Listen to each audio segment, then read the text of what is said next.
Yeah, you look at the black community before 1960. Go to Harlem, the Harlem Renaissance.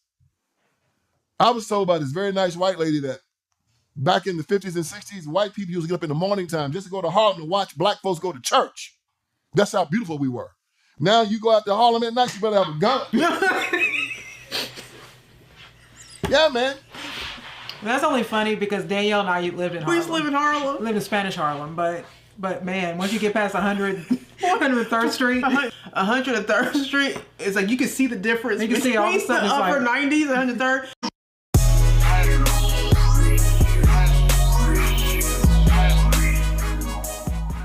Hi everybody, welcome back to our channel. So my new obsession is Vincent Ellison. What's his middle name?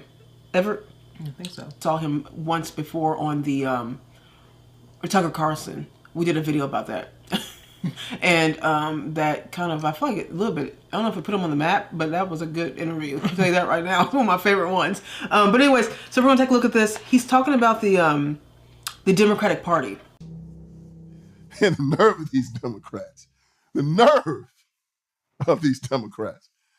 I turn on the TV and guess what I see?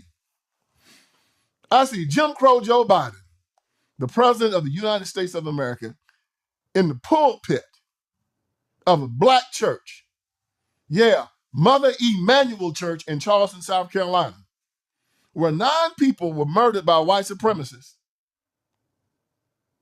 He goes there because he finds out that he's in trouble with the black vote and he needs to galvanize the black vote. So what does he do? Well, I thought the Democrats believed in separating church and state. They don't want the church involved in politics. They hate evangelicals. Oh no, but when it comes down to the black church, that does not exist. So what does Jim Crow Joe get up there and do? Well, he gets up there and he lies. First of all, he wants to tell you about how the Democratic Party and the Civil Rights Movement helped the black community. First, let it be understood that the Democratic Party down south hated the civil rights. They hated civil rights. Matter of fact, every one of the Democrats, save one in the U.S. Senate down south, voted against the Civil Rights Act. Jesse Lee Peterson talks about this. He says this all the time, and people always think he's lying or not, or just kind of like trying to be right. Mm-hmm. But he has said repeatedly, I lived in the South during Jim Crow. Mm-hmm. When Martin Luther King and all of them came, into play, we did not like it. The majority of black people did not like that. And so I think it's interesting that people don't get that part. Or even black people I talk now, if I talk to an older black person from that time, I have a conversation with them, it's not even that they're necessarily, I guess they're conservative, but it's not about politics. It's just they just didn't like the idea of these people coming in here trying to break up everything. Well, that was the reason why Robert Woodson said that was the thing that led him away from the civil rights movement. Was that they never wanted to integrate. They always wanted to desegregate. Yeah. He's like, and once they started talking about integration, he's like, I left because that was never what we were trying to do. It was the Democratic Party. But Joe Biden wants to tell you how good the Democratic Party has been to you. Go to any city. You remember John F. Kennedy went to the Berlin Wall? And he said, people who want to talk about how great communism is, well, I tell you, if you think communism is great, let them come to Berlin.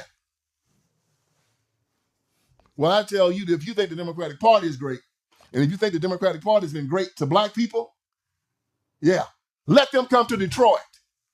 Let them come to Memphis.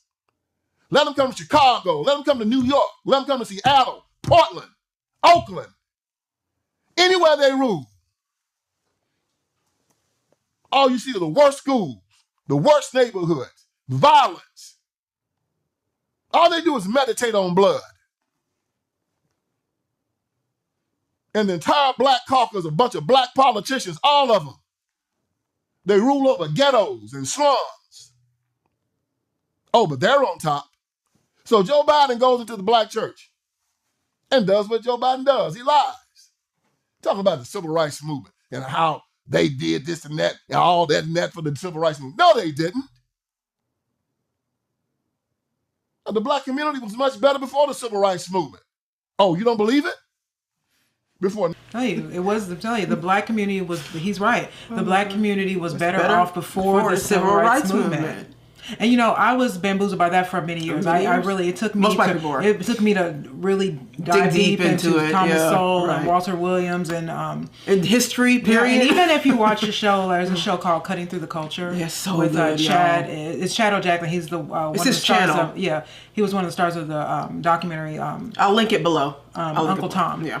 I'll link it below. And but even on his show, they really dig deep into in communism and how the communists used the civil rights movement and black people to break up America. Right. And I agree with that. I believe with that because the fruit of that is true today. Yeah. You know what I mean? And so there is a lot of. I think even Chad, they said there's a lot of. Even in Black Wall Street, communists, communists on both ends, black and white, kind of infiltrated division so that we could get into this race riots and racial thing. So he's right. But most people believe that I think the Southern Baptist Convention didn't want Martin Luther King. They basically kicked him out. It was a big fight and everything that happened with him and them, and someone died. Some pastor died over this whole argument. But they didn't really. So that just kind of goes to show that black people at that time really didn't appreciate what he was doing, because that shows you that they were doing pretty well. Yeah, which is why I think that we have to start. I think we need to re-educate ourselves with the civil rights movement. Like, I don't know everything, but I'm just saying I've been looking through a lot of it too, and you can see where Robert Woodson was right. Like, a lot of black people they were not into with integration. You can't force when you force two groups to come together. That never really works. It has to happen naturally, which it was happening naturally. There's many people from the Jim Crow era that were saying that whites and blacks were starting to naturally integrate. And again, because due to business dealings and things like this, so there was already common ground starting to happen. Obviously, it was at a slower pace, but there was no need to force an integration, because all you had to do was desegregate, and that that would help out with other things. But I'm like, no, this wasn't how it was supposed to be. Yeah, like even if you subscribe to Chad's show, Teach 'em Chuck. Yeah, he has his own show also, but he really goes through a lot of information, and it's very interesting. And I'm always watching their shows individually. Yeah, because they do a lot of research is backed up with a lot of receipts and facts, and we're all about the facts and data and stuff like that. Because before I was a conservative person outwardly, I always had holes in why there were things to me that just needed to be answered that I just. It didn't. Yeah, they just didn't. The holes, well, like you're right. As far as history is concerned, that I felt like we're being fed a narrative, but I never really looked it up. Yeah. And then again, looking at, I watched a documentary on the Black Wall Street, the massacre they called it. Yeah. And I had no idea. This was maybe 10 years ago, but I had no idea that they rebuilt. They did on Black Wall Street. And then I just kind of let that go. And then when I watched Uncle Tom, they actually went back to that and said, yeah, it was rebuilt. And it's actually called Black Wall Street after it was rebuilt, not before. And so, I think that there's just so much history in Black America that we just aren't being told. Well, that's what I'm saying is that I think that we have to unlearn and relearn, and we have to start questioning the civil rights movement as a whole. Because I think it was a lot of damage done because of that. Which I don't think I think a lot of black people would be very resistant to that, because the civil rights movement is something that it's like a backdrop to all black people's lives, right? It's literally like the thing that black people hang their hat on, the civil rights movement. We got these things done with civil rights movement, and so to have people question it is like turning your back on. They feel like it's turning your back on black people, but it's not. Yeah, because I really think that Martin Luther King really just sold us to the Democratic Party. Yeah, well, that was his job. Yeah, and I think his job was over. I almost feel like they killed him. That's right. But I just feel like that I think there's just a lot of holes. In our history that we're not being told. Yeah. But it seems like the people who are telling the story are people who are kind of now seem to be communists. 1940 and 1960, the black community cut its poverty rate from 80% to 30% in 20 years. It was the greatest reduction of poverty in the history of the world, all without the civil rights movement. Jackie Robinson integrated baseball without a march. Football, basketball was integrated without a march. Jesse Owens went to Berlin and defeated Hitler and the Nazis, winning 4 gold medals without a march. Joe Louis knocked out Max Schmeling. Muhammad Ali became heavyweight champion of the world. Floyd Patterson and Joe Louis, all of them, without a march. The black colleges, HBCUs, were going well without a march. James Meredith told me that our public educational system in the black community was the best public educational system in the world without a march. So yeah, I was even educated on schooling, that there were some black, during Jim Crow, there were some black schools that were better than some white schools. And so that's why are we integrating? Yeah.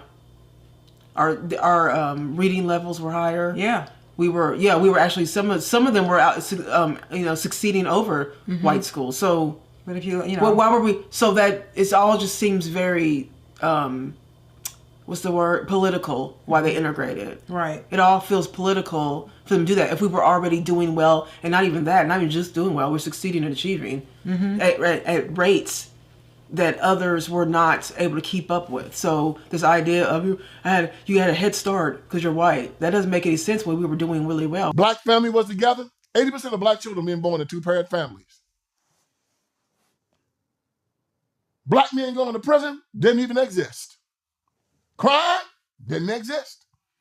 Dope, fighting, hell raising, smoking blunts, drinking 40s, watching Jerry Springer didn't exist. Then all of a sudden, here comes the civil rights movement. Bunch of Marxists, bunch of weirdos, bunch of idiots, bunch of jackleg, no good preachers that all want to be famous and get paid. Yeah, they took the black church and they turned it over to the Marxists, who then took over the Democratic Party and turned the black church over to the Democratic Party. So that's exactly what I learned. That the Marxists really were integrating in both white and black people. Yes. But, and I learned that from Chad. If you, again, Cutting to Culture, I'll link him below. I love that show. Yeah. You know what I mean? But I've learned it from Chad and Teach 'em Chuck and He is Blanchard. And Keisha King. A lot about these things. And not only just Thomas Sowell and people like that who really dive deep in these things. And, that to me, as I do my own research, I'm thinking, I look at it and I think, that does make more sense. Well, you can also see where things were hidden too, like history books and things we were taught in school. There's some things they just didn't tell us about at all. Like there was just not in there at all. So there is a sense of I'm just now learning this stuff. That should not be. I'm 46. It should not be that the majority of black people right now are learning their truth. That shows you how much they were trying to keep us in a, this mindset, this oppressed kind of mindset. I mean, even Manning Johnson, who was a communist, an American communist, he left the Communist Party because he knew that he found out that the communists were using black people. To, like in his words, he's using them as a pawn in a game that's much bigger than them. Right. And they don't know it. And so he left that. You know what I mean? And so that makes more sense to me. Right. Than what we've actually been told. Yeah, but the black church has always been part of the Democratic Party. And let's make one thing perfectly clear. There is no black church. There is no white church. There is no red church. There's only one church. And that is the Church of Jesus Christ. So you want to talk about the black community. Yeah, you look at the black community before 1960. You go up to Detroit when it was the richest city in the world. In the world. After the Civil Rights Movement, it went bankrupt. Go to Harlem. The Harlem Renaissance. I was told by this very nice white lady that back in the 50s and 60s, white people used to get up in the morning time just to go to Harlem to watch black folks go to church. That's how beautiful we were. We were called the beautiful people. Now you go out to Harlem at night, you better have a gun. Yeah, man. That's only funny because Danielle and I lived in Harlem. We used to live in Harlem. Lived in Spanish Harlem, but But man, once you get past 103rd Street. But look, 103rd, look y'all, 103rd, we were on 118th Avenue, but 103rd Street, it's like you can see the difference. You can see all of a sudden the upper 90s, 103rd, and forget about 125. Forget about 125th Street in Harlem. But that's so funny that he's true. He said you better bring a gun. He said you better bring a gun. Yeah, man. Go to Memphis now. Used to be a time you go on Beale Street, have a good time. Black folks was having a great time. Oh, not no more. But he wants to talk about how good the Democrats have been to black people. That's Joe Biden. But this is not all Jim Crow Joe did, and the Democrats talking about now. Today, in the newspaper, I'm reading the newspaper, that Joe Biden and Kamala Harris are telling everybody that they are going to run on abortion access. That is going to be the pinnacle part of their campaign. And the reason why they're doing that is because when we thought we were going to have a red wave in midterms and we didn't, it was abortion that really kept us from having that. You know what I mean? And so they collectively remember that, and they're thinking, well, we don't have anything to run with. We don't have a good candidate at all. But we remember that they didn't get that red wave because we were all for abortion. Yeah. And I had a feeling that they were going to go hard on that after that midterm. So this is going to be Joe Biden and Kamala Harris's motto for the campaign, their slogan. We want to help you kill your children. We don't want to help you feed them. We want to help you kill them. Joe Biden and Kamala Harris believes in abortion up to the 9th month, from inception until a second before the child is born. There are some Democrats, my ex-governor in Virginia, Ralph Northam, who believe that they should abort it even after they're born. He said that if the baby's born, make them very comfortable, and then have a conversation with the parent and decide if you want to kill it. That's what Ralph Northam said. He's a pediatrician. Yeah, he said it. That's what they believe. So Joe Biden and Kamala Harris are saying they want no restrictions on abortion, and they want federal money to kill these children. Joe Biden, Kamala Harris, we want to help you kill your children. We haven't killed enough. We've killed 65 million. Yeah, there have been 65 million abortions since 1972. They've killed so many Americans that right now, our birth rate, which should be 2.1 if you're going to keep the population where it is at 1.6. That is a death spiral. Look out any window and you'll see what's going on. The whole black community is turned to a dystopia. Everybody that lives in it wants to get out of it. The rappers and all of them talk about how they live in hell. They say that rap music and gangster rap music should be listened to because it's a reflection of what they see every day. If that is what they see every day, that is a shame. I saw a little bit of it, y'all, because I worked in a prison when I was a younger man back in the 1990s. I worked at the Kirkland Correctional Institution in Columbia, South Carolina. It was a maximum security prison. And I saw so much waste there. I saw so many young men. My job was to supervise 126 hardcore felons every day. These felons were all classified. They were gammas, betas, and alphas. And the alphas is exactly what they were. They believed that if you put all the most dangerous inmates in a dormitory together, they'd cancel each other out. They couldn't take advantage of each other because they were all crazy. They were all violent. Well, I was put into this high alpha dorm alone for 5 years. And my job was security, custody, and control of 126 of those crazy jokers every day. And I did my job well. But I learned from these guys. I learned that many of them were geniuses. I learned that a lot of them was smart. I learned that if I did not have a good, strong father, I would have ended up exactly where these young men were. And the civil rights movement destroyed the black family. Tell you a quick story. Patrick Moynihan saw that welfare was destroying the black family. What did he see? He wrote it in the Moynihan report. He said that black male unemployment was going up, but for some reason, black women were not getting married when they got pregnant. He found out that these black women were getting on welfare and they were marrying the government and didn't want to marry the man. So Moynihan went to LBJ and said, Lyndon Baines Johnson, this trend is going to destroy the black community. We're at a tipping point. We got a small amount of time to save it and stop it. Lyndon Johnson said, hey, tell you what to do. Go to the civil rights community. Go to Martin Luther King Jr., go to NAACP and talk to them about it. If they sign off on it, I'll do it. So Moynihan said, we need to take all the power of the federal government to put the black father back in charge of his family. LBJ said, go down there and talk him into it. Well, McGeorge Bundy was over the Ford Foundation. And he said, we're having a retreat for Martin Luther King and the civil rights community. We're paying for it. Go with me down there and tell them about this, and we'll get this thing rolling. Moynihan, McGeorge Bundy, goes down to this retreat.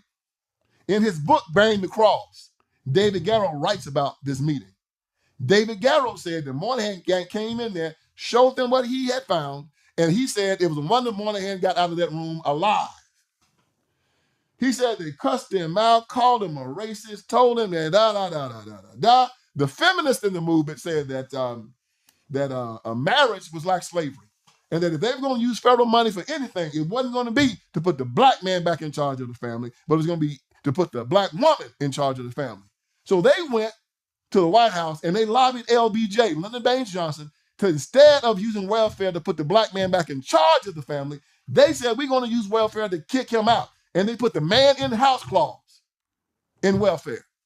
And it said that if a man was in the house, the woman could get no help from the federal government. And in one generation, the black community will have 80% of its children born in wedlock to 80% being born out of wedlock. And Martin Luther... It didn't take much with that man in house clause. And you guys, I'm gonna link the Moynihan report in the description box. Y'all should really read that because it's really interesting. Very interesting. Chad O. Jackson actually said something I really agreed with, and he was saying that look, again, this was what happened, but the character of black people to take welfare and break up a home. Yeah. There had to be something going on in our character to accept that. You understand? So breakdown of character. There had to be a breakdown of character, the breakdown of some kind of morals or something for you to just... Because by the end of the 60s, we had a single mother rate that was 70%. Yeah. And that was within the decade. Yeah. So you were able to do that to a group of people. Or were we just susceptible to it because there was something in us that was so susceptible to that? Because the welfare act, it hurt white people too, but it really devastated black people. Yeah. In a bad way, and it continues to. So again, I think a lot of the rhetoric that was going on during the civil rights movement and the time really broke down. It turned us into beggars. Yeah. And it also made it okay to beg. Yeah. So it kind of made, I feel the civil rights movement made it okay to stand outside with a sign that says, I am a man, or, it made it okay. And that it made it okay for us to be pathetic. Yeah. So I can only, because we believe in personal responsibility. Yeah. So I can only be mad at LBJ for a minute. Yeah. I can't be mad at him to say that he just ruined the black community. That's just not true. It's personal. Because your character comes into play whenever you make any decision to do something. Your integrity. Yes. The fact that you can put your integrity in the back burner and be okay with breaking up your own community's homes to get a handout. That's something else. That's not just politics. That's something spiritual. Yeah. That's like you've lost your way. You're now defeated. It's okay now to just feel sorry for yourself and be a victim. And not only that, my character is so low that I can profit off of being a victim. Because I can get, this government money to do this, and I can get the food stamps and all this stuff. Oh yeah, by the way, black man, get out of the home too. And then you go? Then you go. So it is. These women are just getting pregnant and so they can get welfare. I mean, like, I did hear when Chad said that too, and I did. I agree with that. I mean, at some point you have to take responsibility for your actions. I don't care what you're being served. Right. At some point you have to be the one to say, you know, this isn't good for me. I don't care how hard it is. I'm just going to keep going. Yeah. You know what I mean? Our mother was a single mother, and she took no welfare, and she had no child support because my father wouldn't give it to her. So my point in saying that she could have easily, and my mother was under 21 when she had two little kids. You know what I mean? And she could have easily said, you know, hey, I can't do this on my own. But she didn't. She had two jobs sometimes. Right. And so that's why Danielle and I, you know, we always like, you got to work for what you get and things like that. So my point in saying that there is a character breakdown. And I would say that the black church, because most black people were Christians and most black people went to church in the 60s, that it becoming a social justice church instead of talking about God is really the rhetoric that kind of changed the minds and hearts of black people. Because when you start bringing that politics into the church and you stop talking about God, and that's when people start getting far removed. And so fast forward now, 2024, I believe people are walking away from God and have for a long time. Like Danielle said the other day that some people have put in our... Oh, yeah. I was going to talk about that too. Yeah. That some people have put in our... I'll talk about that. Let me finish this thing real quick. I think we're... When you talk about white privilege, yeah, it's a privilege to be white, but it's also a privilege to be black. Say, white people got privilege, hell, I got privilege. Stop worrying about somebody else's privilege and worry about your own. Joe Biden got the nerve to talk about white supremacy. The biggest problem we got in America today is white supremacy. The white supremacy. And black people started cheering. White supremacy. White supremacy. And black people started cheering. Well, see, that's ridiculous. You know why? Because I've never met a white man superior to me. If you know one, point him out to me. We'll put that to the test. We walking around here talking about white supremacy, white supremacy. White supremacy is like voodoo. It only works if you believe in it. If you don't believe in it, it has no power over you whatsoever. The Democratic Party wants to turn us into a communist enclave. An atheist, Marxist, generation of beggars, effeminate, genderless, godless, a beast. We say no. It's so interesting because he said they're trying to turn us into something else. They're trying to remove us away from God. And you know, you were about to say is that I was reading a couple of the comments. I was reading the comments the other day, and I was noticing a couple of people saying, "Oh, you know, you guys are mentioning God a lot more, or just a Christ a lot more, or like that. You know, you might want to be neutral." And not always bring that up, right? And so then I'm like, okay, it's a couple of comments. It's it's ignorable, right? But then I'm starting to see a lot more people say this. Can you guys keep the Christ stuff down? Listen, the short answer is absolutely not. No. I don't think we talk enough about it. And the thing is that I think that because I think a lot of black people do think that white people are God. I don't think white people are my God. Yeah. I don't do that. God is my God. That's why I talk about God. I don't talk about white people because white people don't have that effect over me. They just don't. I mean, to me, I don't know. They're not superior. They're not superior to me. Only God is superior to us. And I think the idea that we don't talk about God at all and that God has been taken out of the town square, that so many people, they worship celebrities and they worship the government and they worship all this stuff, but they never worship God, and your freedom is with the Lord. It's not with these people. And it's really sad to see though, because I see these people saying this, and I'm like, you know, freedom of religion, we're still doing that, right? Right. We're still doing that, I think. To just stop talking about it is rude, frankly, and it's disrespectful. You know, because even when I wasn't, I've always believed in God, but I didn't attach it to a religion, and so now that I have. Like, even back when I didn't attach it to a religion, and I wasn't into organized religions in any way, I never, ever attacked somebody's choice of religion. I would never say to somebody, hey, can you keep down the Christ talk? Can you stop talking about Allah so much? You're not supposed to do that. But because people are saying that, I noticed that was happening more. Now I feel like that's my sign to keep talking about it, actually, because we have fallen from grace right now. If you guys haven't looked around, it doesn't look good right now. And so there's no way I'm going to stop talking about that. It's just really... Yeah, our freedom lies and does not lie in the hands of man. Right. It just doesn't. And just because we're giving our freedom away, which is what people are doing all the time. Just give it away. Which is anytime we get scared of something, we just give them more power over us. And like Joe Rogan said, and like I believe, that it's easy to give away your power. It's much harder to get it back. Sure because is. Once those people take your power away from you, they're not going to just give it right back to you. And that's why you be careful of freedom of speech. That's why you have to fight I care about the Constitution. Yes. That's why I believe in the Lord. Yeah. And that's the reason why I don't take my faith and put it in celebrities and these politicians, Republican either. Yeah. These politicians. I vote Republican because I'm a conservative and I believe that way more. But they have their issues too. Vincent is my new favorite. I, again, will link his channel in the description box, as well as Chad Jackson. You guys can watch him.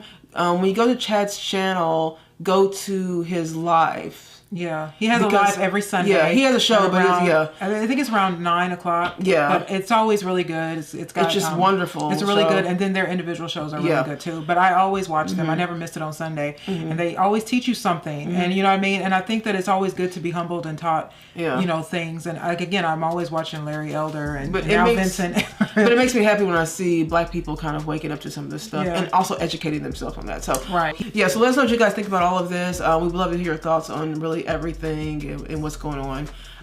So leave some comments below. And that's it. We will see you guys in the next video.